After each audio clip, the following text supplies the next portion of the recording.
नमस्कार, कैसे आप सब। उम्मीद करती हूँ आप सब लोग खुश और स्वस्थ होंगे और आपको मेरे चैनल में फिर से स्वागत है। भारतीय न्याय संहिता, हम भारत के नागरिकों को जो नया चीज़ आता है वो हमको जानना बहुत ज़रूरी है। तो भारतीय न्याय संहिता जो 1 जुलाई 2024 से लागू होने वाला है, ये चेंज किसको किया गया है? जो अंग्रेज़ों के टाइम से Indian panel code 1860, Indian panel code 1860 जब जो था उसको चेंज करके भारतीय न्याय संहिता किया गया है। वैसे तो ये बिल 2023 में ही पास हो गया था, लेकिन ये लागू 2024 1 जुलाई से किया जा रहा है। अब इसमें क्या खास बात है, क्या चेंज किया गया है, ये हमको जानना चाहिए। तो पहला मैं बताना चाहूँगी राजद्रोह। राजद्रोह का मतलब जो देश में सरकार चला रहा है उसके खिलाफ अगर कुछ बोला जाएगा तो उस पर सज़ा थी। ये पहले था क्योंकि ये अंग्रेज़ों के टाइम का था। अंग्रेज़ तो चाहेंगे ही, अंग्रेज़ उस टाइम पे जो भी हमारे देश के हमारे भारत के लोग उनके खिलाफ कुछ बोलते थे तो सीधे उन पे सज़ा की जाती थी। यही चलते आ रहा था अभी तक, क्योंकि कांग्रेस भी अपने आप को राजा ही समझती है, उसके खिलाफ बोलना मतलब सज़ा देना। तो कांग्रेस भी राजा की तरह ही व्यवहार की। तो ये जो है राजद्रोह को पूरी तरीके से हटा दिया गया। अब लाया गया है देशद्रोह। अब देशद्रोह में क्या है, इसमें अगर कोई देश के खिलाफ बोलेगा, देश के खिलाफ कोई भी काम करेगा, देश में नफरत फैलाने का काम करेगा, कोई भी ऐसी एक्टिविटी जो हमारे देश के लिए खतरा हो, कोई भी ऐसी चीज़ जो देश के खिलाफ हो, उस पर कड़ी से कड़ी सज़ा दिया गया है। इसमें आजीवन कारावास, लाइफ इम्प्रिजमेंट और फांसी की सज़ा भी प्रावधान है, पहला। दूसरा, शादी से लेकर के मैं बताना चाहूँगी, अगर कोई लड़का किसी लड़की से धोखाधड़ी, अपनी पहचान छिपा करके उसको प्यार के झांसे में लेना, उससे छेड़खानी, धोखाधड़ी ऐसी चीज़ें करता है तो उसके खिलाफ भी कड़ी से कड़ी सज़ा है।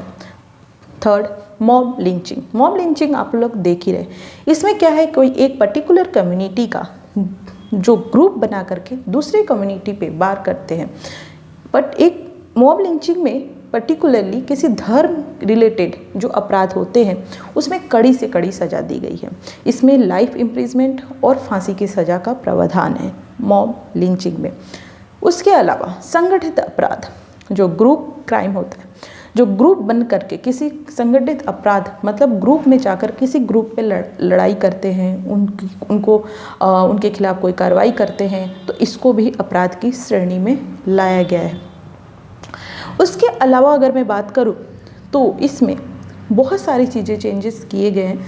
जैसे कि आजकल आप देखते हैं झूठे न्यूज़ फैलाना, कुछ गलत इन्फॉर्मेशन देना। आजकल सोशल मीडिया का समय हो गया है, लोग कैसी भी न्यूज़, कैसी भी बकवास न्यूज़ हो या फिर झूठ भी न्यूज़ फैलाते रहते हैं, उस पर भी ये भी अपराध की श्रेणी में आएगा और इस पर कार्रवाई की जाएगी।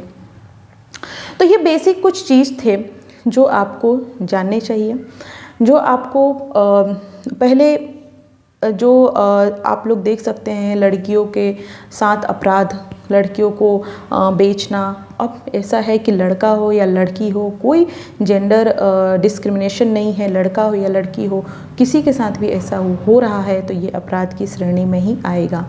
तो ये कुछ बेसिक है जो हमको जानना चाहिए। ये कुछ बेसिक है जो भारतीय न्याय संहिता में कुछ ऐड किया गया है, तो कुछ को अमेंडमेंट किया गया है, कुछ चेंजेस लाई गई है। तो भारतीय न्याय संहिता जो है पूरी तरीके से एक नए तरीके से बनाया गया है, जो 2023 में इस बिल को पास किया गया था, लेकिन 2024 में इसे 1 जुलाई से लागू किया जाएगा। तो आपको बेसिक चीज़ें पता होनी चाहिए, जो बेसिक टॉप की है वो चीज़ें आपको तो ज़रूर पता होना चाहिए। पहला, राजद्रोह को हटा करके देशद्रोह को लाया गया है।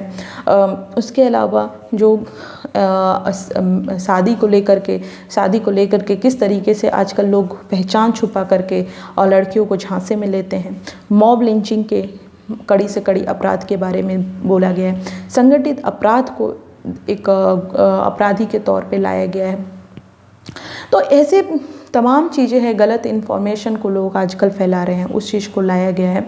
तो ये बेसिक चीज़ है, मुझे लगता है आपको ये पढ़ना चाहिए कि क्या क्या चीज़ें चेंजेस लाई गई है, क्योंकि हम देश के नागरिक होने के नाते हमें पता होना चाहिए कि अगर कुछ कानून में चेंजेस लाया गया है तो क्या होना चाहिए। तो ये बेसिक था जो आपको जानना चाहिए, जो और जो डीप में आपको पढ़ना है तो प्लीज़ जाएं और भारतीय न्याय संहिता के बारे में अच्छे से रीड करें, क्योंकि बहुत इम्पॉर्टेंट हो जाता है कि हमें हम भारत के लोगों को कि कानून में क्या चेंजेस लाए हैं। अगर ये मैं बात करूँ तो भारतीय न्याय संहिता को आईपीसी 1860 को चेंज करके भारतीय न्याय संहिता लाया गया है 2023। तो ये अमित शाह ने बिल को पेश किया था, जो बिल पास हुआ था और 2024 से इसे लागू किया जाएगा।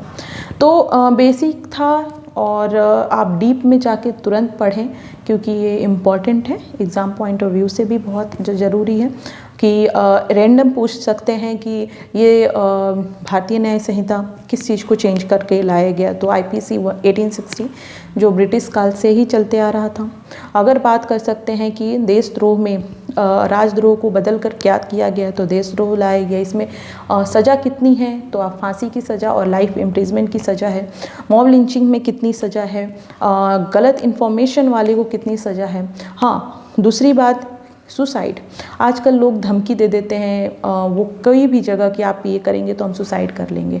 तो ये भी एक इसमें अपराध के तौर में भारतीय न्याय संहिता में लाया गया है कि आप किसी को सुसाइड की धमकी नहीं दे सकते। अगर कोई देता है तो इसको 1 साल की सज़ा इसमें सुनाई जाएगी। तो ये भी इसमें लाया गया है। तो बेसिक जो चीज़ है आपको जाननी चाहिए कि क्या और कैसे है। Thank you so much. इस चीज़ को रीड करें, एग्ज़ाम पॉइंट ऑफ व्यू से बहुत इंपॉर्टेंट है। Thank you so much. मिलते हैं नेक्स्ट वीडियो में। अपना बहुत बहुत ध्यान रखें।